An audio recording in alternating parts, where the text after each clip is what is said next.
Madam dry ice అంటే ఏంటి madam? వాటి కారణాలు ఏంటి? డ్రై ఐ అంటే చాలా మంది పేషెంట్స్ కి కళ్ళు దురదలు, మంటలు, నీళ్లు కారడం వంటి సమస్యతో బాధపడుతుంటారు. సో వీళ్ళకి ఖచ్చితంగా డ్రై ఐ సమస్య ఉన్నట్లే. సో ఈ డ్రై ఐ అనేది ఎందుకు వస్తుంది? నార్మల్ గా మన నల్లగుడ్డు చుట్టూ ఒక టియర్ ఫిలిం అనేది ఒకటి ఉంటుంది. ఈ టియర్ ఫిలిం అనేది 3 లేయర్స్ గా ఉంటుంది.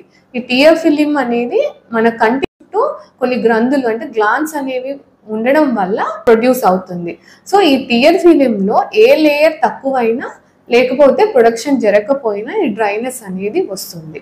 నార్మల్ గా మనం బ్లింక్ చేసినప్పుడు ఈ టియర్ ఫిలిం అనేది ప్రొడ్యూస్ అవుతుంది. ఐస్ అనేది ఎవరిలో ఎక్కువ చూస్తుంటాము? ముఖ్యంగా స్క్రీన్ టైం ఎక్కువ ఉన్న వాళ్ళలో, ఎస్పెషల్లీ ల్యాప్టాప్స్, మొబైల్స్, టీవీ ఎక్కువ చూస్తున్న వాళ్ళలో ఈ డ్రైనెస్ అనేది ఎక్కువగా ఉంటుంది. ఐటీ ప్రొఫెషనల్ ఉన్న వాళ్ళకి ఈ డ్రైనెస్ అనేది తరచూ కంప్లైంట్ చేస్తూ ఉంటారు. వీళ్ళల్లో బ్లింక్ రేట్ అనేది చాలా తక్కువగా ఉండడం వల్ల ఈ కంప్లైంట్ అనేది ఉంటుంది.